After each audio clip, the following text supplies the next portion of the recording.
Hello, Facebook family. I'm Junius Dotson, General Secretary of Discipleship Ministries. I want to thank you for joining me for this monthly live broadcast. I have to tell you that our building is alive and vibrant this week as we are convening the first organizing our board for Discipleship Ministries for this quadrennium. So please be in prayer for us this week as we engage in this ministry. My official service of installation is going to be Thursday evening, 7 o'clock at the Gordon Memorial United Methodist Church. And so if you are in the Nashville area, please join me on Thursday evening, 7 o'clock, Gordon Memorial United Methodist Church. It's going to be an awesome service of worship. Today I want to talk to you about leading change. 4 essential elements that you cannot do without. Now, after the broadcast, I want to invite you to Google #NoFergusonHere and read an article in the KLC Journal about how I and another pastor put these principles to work in order to bring significant change to our community. Now, change often gets a bad rap. The reality is that change can be difficult. Change can generate pushback, it can generate resistance, but it's not all bad, not by any means. In fact, can you imagine life without change? We need change. We need change to keep us moving, to keep us growing, to keep us passionate, to keep us on the cutting edge, to keep us moving forward in our lives. And so if we did not have change, we would be in a very, very difficult place. One of my favorite business consultants or entrepreneurs, his name is Peter Drucker. Peter Drucker said it like this. He said, everybody has accepted by now that change is unavoidable, but that still implies that change is like death and taxes. It should be postponed as long as possible and no change would be preferable. But in a period of upheaval, such as the one we're living in now, change is the norm. Let me say it again. Change is the norm. So either you are in the midst of change or you're standing still. And I believe that leadership essentially is about change. It's about growing the capacity in people to be able to adapt and literally transform their environment. I believe that leadership is an activity, not simply a position. What that means is, regardless of the fact if you hold a position in an organization or in a church body or a local church, know this, that you can still lead. Anybody can lead, anytime, anywhere. When I was living in ministry in Wichita, Kansas, I had the privilege of learning leadership principles at the Kansas Leadership Center.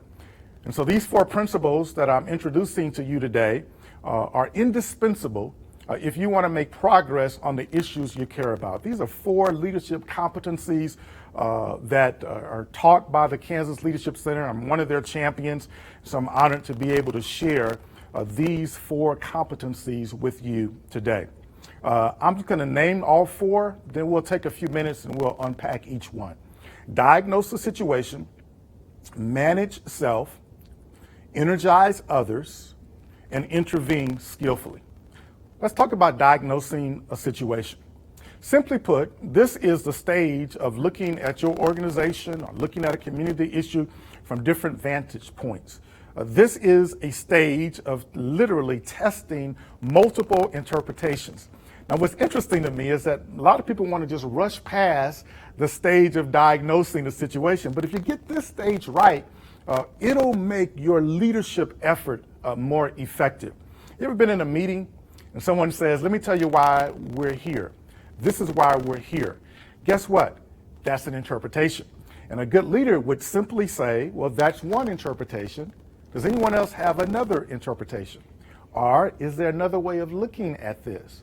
Or are there things we haven't really considered?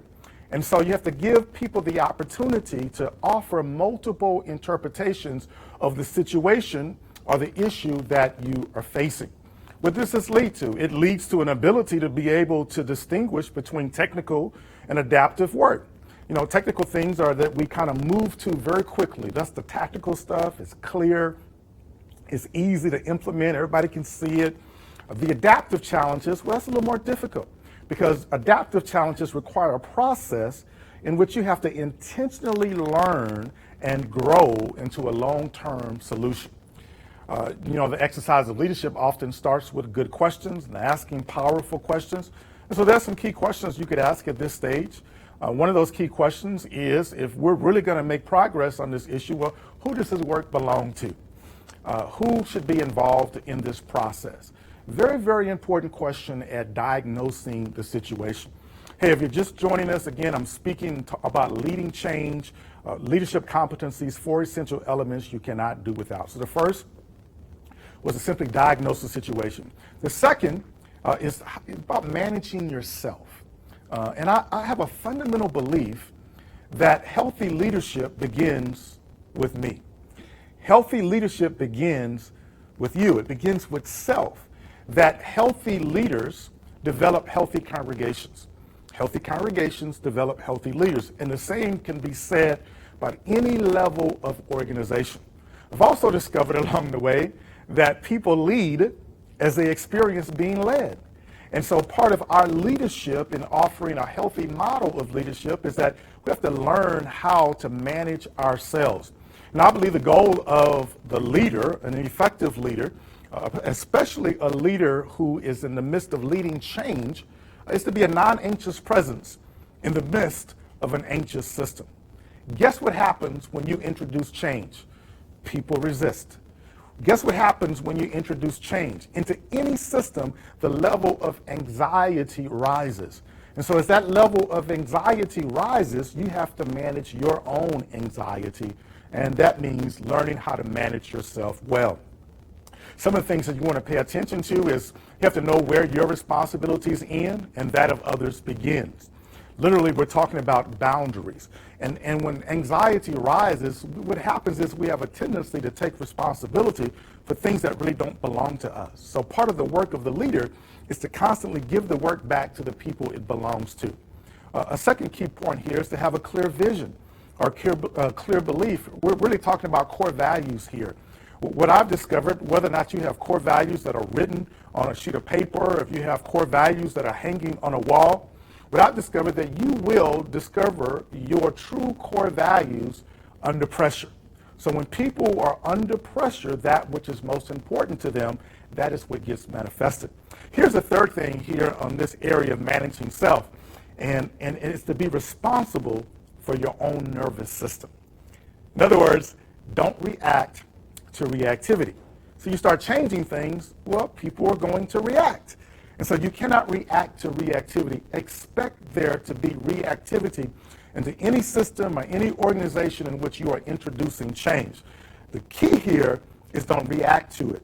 It doesn't mean don't respond to it, but it means to expect reactivity, but you want to make sure that your response is going to be leading you down the road, down the vision that you've lifted up or the dream that people are trying to make a reality within their context. The third leadership principle here, competency, is to energize others. See, in order to lead a change process, you have to involve other people. This means building bridges.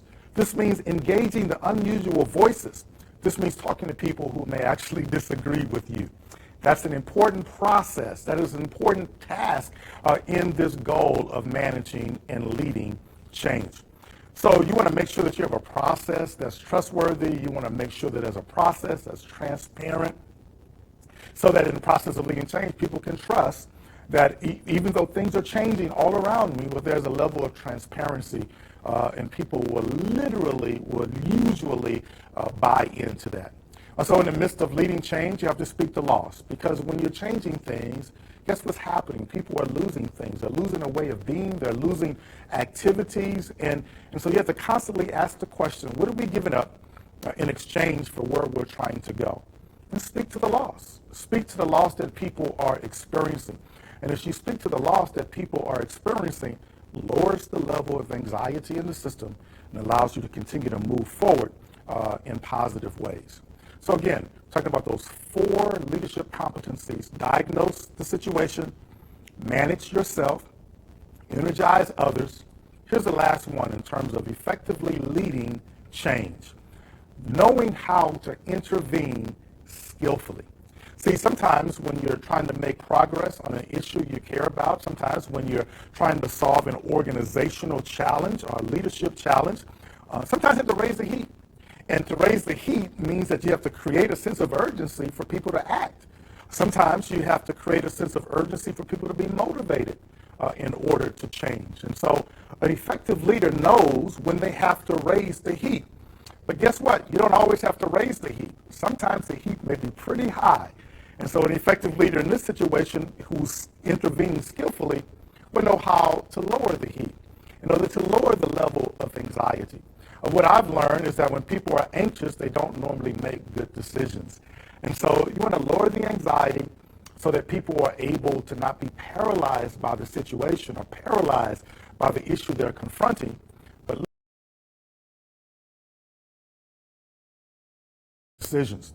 I believe effective leaders who are leading change, they speak from the heart. And they speak from the heart because they have a clear vision and they have clear beliefs. And so once you have a clear vision and clear beliefs, when you're intervening skillfully, then you have to have a clear plan. But in order to have a clear plan, guess what you've got to do? You've got to engage others. You have to involve others in the process. That's very, very important in order to execute an effective vision. Even if you're a tactical person and you're developing a strategic plan that's arisen from a really great vision, a great picture of where you want to go, guess what? It's not going to be successful if you're not actively engaging people and involving others in the process. And I don't mean once you're already down the road, try to get people to catch up to you. No, I mean that once you have that vision, that belief, you want to invite people, engage people, involve people. So because they can help refine that vision, they can make it better, and they can contribute things that you would have never thought about. So wherever you are right now, whatever change you're going through, whatever you're leading right now, I want you to remember these 4 competencies: diagnosing the situation, managing yourself, energizing others, and intervening skillfully. Again, this is a real life situation. You can Google #NoFergusonHere. And there was an article written by the Kansas Leadership Center, their journal, about how these principles were put to work in order to bring significant change in the midst of a very anxious community. Look, for such a time as this, I believe the church needs leaders like you. I believe the church needs dreamers. We need leaders with aspirations for large-scale change. We need leaders who are willing to change themselves and who are willing to change systems and where you minister. We look to the future so we know what to do in the present. So I want to invite you to keep looking to the future. I want to invite you to keep looking ahead. I want to invite you to not be afraid to dream and not be afraid to engage others in the process of leading change. May this season of change bring renewed hope and possibilities for your life and for the life of the organization or the church that you're leading. Again, I want to thank you for joining me today. As always, if you have excellent ideas and suggestions, please email me at info@umcdiscipleship.org. I'll see you next month when our live broadcast is actually on Election Day. Can you guess what I'll be talking about? Thank you for tuning in.